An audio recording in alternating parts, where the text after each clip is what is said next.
नमस्कार प्रिय भक्तजनों, आप सभी का स्वागत है आपके ही अपने चैनल सुविचार विद रीना में।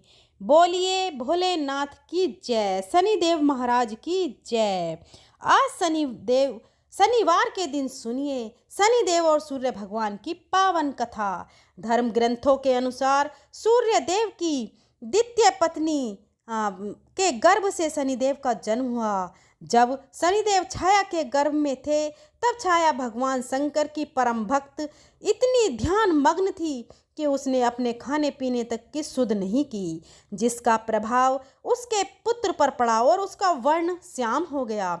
शनि की श्याम वर्ण को देखकर सूर्य ने अपनी पत्नी छाया पर आरोप लगाया कि शनि मेरा पुत्र नहीं हो सकता। तभी से शनि और पिता सूर्य में शत्रुता के भाव पैदा हो गए। शनि देव ने अपनी साधना तपस्या द्वारा शिवजी को प्रसन्न कर अपने पिता सूर्य की भांति शक्ति प्राप्त की और शिवजी ने शनि देव को वरदान मांगने को कहा। तब शनि देव ने प्रार्थना की कि युगों युगों से मेरी माता छाया की पराजय होती रही है।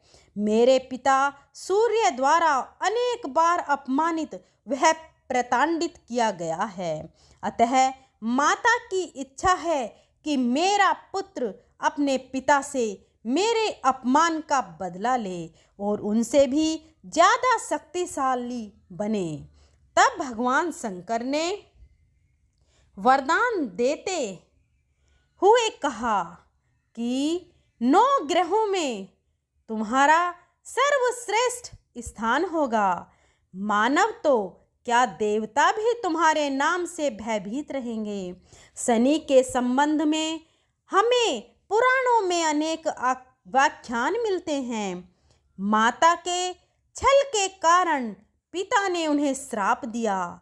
पिता अर्थात सूर्य ने कहा, आप क्रूरतापूर्ण दृष्टि देखने वाले मंदकामी ग्रह हो जाएं।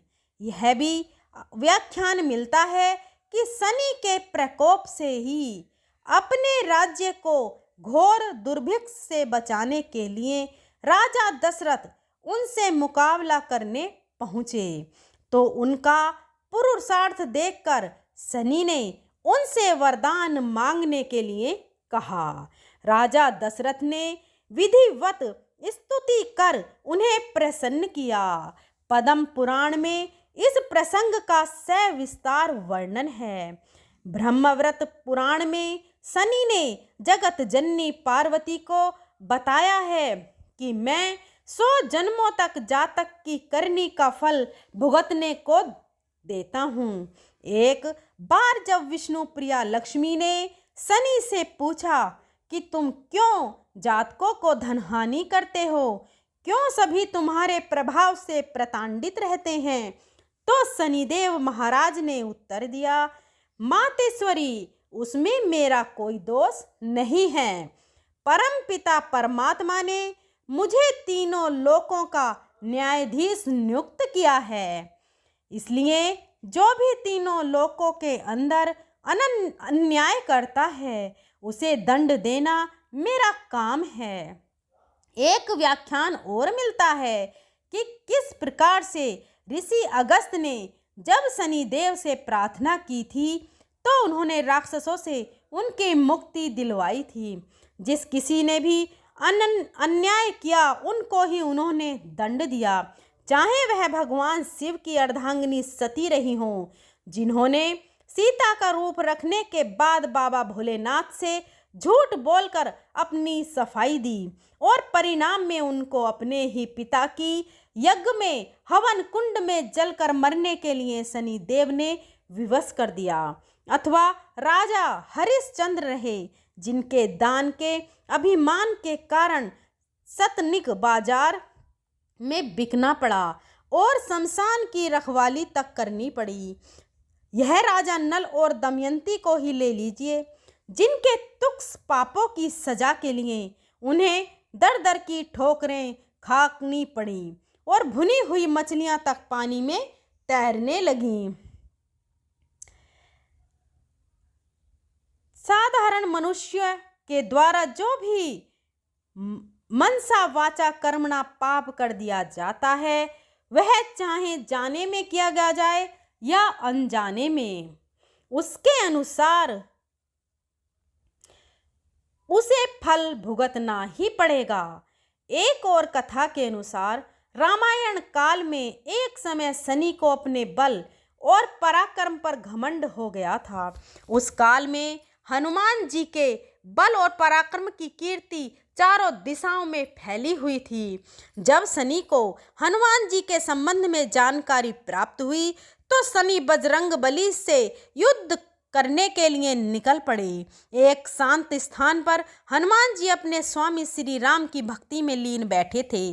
तभी वहां शनि देव आ गए और उन्होंने बजरंग बली को युद्ध करने के लिए ललकारा। युद्ध की ललकार सुनकर हनुमान जी शनिदेव को समझाने का प्रयास किए, लेकिन शनिदेव नहीं माने और युद्ध के लिए आमंत्रित करने लगे। अंत में हनुमान जी भी युद्ध के लिए तैयार हो गए। दोनों के बीच घमासान युद्ध हुआ।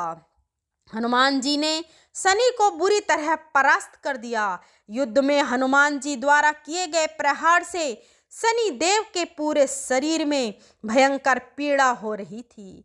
इस पीड़ा को दूर करने के लिए हनुमान जी ने शनिदेव को तेल दिया। इस तेल को लगाते ही शनिदेव की समस्त पीड़ा दूर हो गई। तभी इससे शनिदेव को तेल अर्पित करने की परंपरा है। उनके जीवन की समस्त परेशानियां दूर हो जाती हैं जो शनिदेव पर तेल अर्पित करते हैं, और धन का अभाव भी खत्म हो जाता है। जबकि एक और अन्य कथा के अनुसार जब भगवान राम की सेना सागर सेतु बांध लिया, तब राक्षस इसे हानि ना पहुंचा सकें, उसके लिए पवन सुत हनुमान को उसकी देखभाल की जिम्मेदारी सौंपी गई। जब हनुमान जी शाम के समय अपने इष्ट देव राम के ध्यान में मग्न थे, तभी सूर्यपुत्र शनि ने अपना काला रूप चेहरा बनाकर क्रोधपूर्ण कहा, हे वानर, मैं देवताओं में शक्तिशाली शनि हूँ। सुना है तुम बहुत बलशाली हो।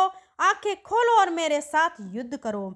मैं तुमसे युद्ध करना चाहता हूँ। इस पर हनुमान ने विनम्रतापूर्वक कहा, इस समय मैं अपने प्रभु को याद कर रहा हूँ। आप मेरी पूजा में विघ्न मत डालिए। आप मेरे आदरणीय हैं। कृपया करके आप यहाँ से चले जाइए। जब शनिदेव लड़ने पर उतर आए तो हनुमान जी ने अपनी पूंछ में लपेटना शुरू कर दिया। फिर उन्हें कसना प्रारंभ कर दिया और लगाने पर भी शनि उस बंधन से मुक्त न होकर पीड़ा से व्याकुल होने लगे। हनुमान जी ने फिर सेतु की परिक्रमा कर शनि की घमंड को तोड़ने के लिए पत्थरों पर पूंछ को पटका देकर पटकना शुरू कर दिया। इससे शनि का शरीर लहूलुहान हो गया, जिससे उन्हें काफ़ी पीड़ा होने लगी। तब शनिदेव ने हनुमान जी से प्रार्थना की, मुझे बंधन मुक्त कर दीजिए। मैं अपने अपराध की सजा पा चुका हूँ, फिर मुझसे ऐसी गलती नहीं होगी। तब हनुमान जी ने जो तेल दिया उसे घाव पर लगाते ही शनिदेव की पीड़ा मिट गई। उसी दिन से शनिदेव को सरसों का तेल चढ़ाना बहुत ही शुभ माना जाता है, जिससे शनिदेव की पीड़ा शांत होती है और वे प्रसन्न होते हैं। हनुमान जी की कृपा से शनि की पीड़ा शांत हुई थी। इसी वजह से आज भी शनि हनुमान जी के भक्तों पर विशेष कृपा बनाए रखते हैं और उन पर कुदृष्टि नहीं डालते हैं। इस कथा को कहने वाले सुनने वाले को भगवान शनिदेव का पूर्ण आशीर्वाद मिलता है। और अगर आपको मेरी ये वीडियो अच्छी लगी है तो अपनी फ्रेंड और फैमिली में ज़रूर शेयर करें, ताकि उन्हें अच्छा फल प्राप्त हो और उनसे भी कहीं ज़्यादा गुना आपको उसका फल प्राप्त हो। आपको अगर साढ़े साती या ढैया का असर है, तो इस कथा को सुनने से आपके उस कथा में बहुत आपके उस समय में काफ़ी राहत मिलेगी। आपको शनि देव जी का आशीर्वाद प्राप्त होगा। हमारे चैनल सुविचार विद रीना को सब्सक्राइब ज़रूर करें। अगर मेरे बोलने में कोई त्रुटि हुई है तो मैं उसके लिए क्षमा प्रार्थी हूँ। ऐसी ही जानकारी और धार्मिक कथाओं और कहानियों को सुनने के लिए चैनल को ज़रूर सब्सक्राइब करें। मिलते हैं अगली कथा के साथ, तब तक के लिए धन्यवाद।